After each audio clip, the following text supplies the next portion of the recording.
Azərbaycanda bir kateqoriya insanlar var ki, oradan buradan eşidirlər ki, Avropada ortaq əmək haqqı 2000 evro təşkil edir. Avtomatik o 2000 evronu Azərbaycan manatına çevirirlər.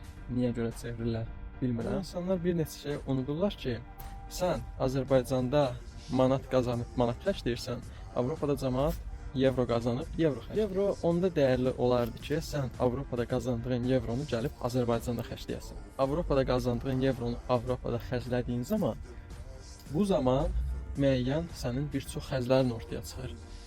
Qazancın 2000 evro orta əmək haqqı. Sənin bəs xərclərin ev xərci, yemək xərci, yanacaq xərci, buradakı vergilərin xərci ki, nə qədər yüksək olduğunu bilsən, onda anlayarsan ki, Azərbaycandakı orta əmək haqqı ilə Avropadakı orta əmək haqqı demək olar ki, aşağı yuxarı eyni sayıla bilər.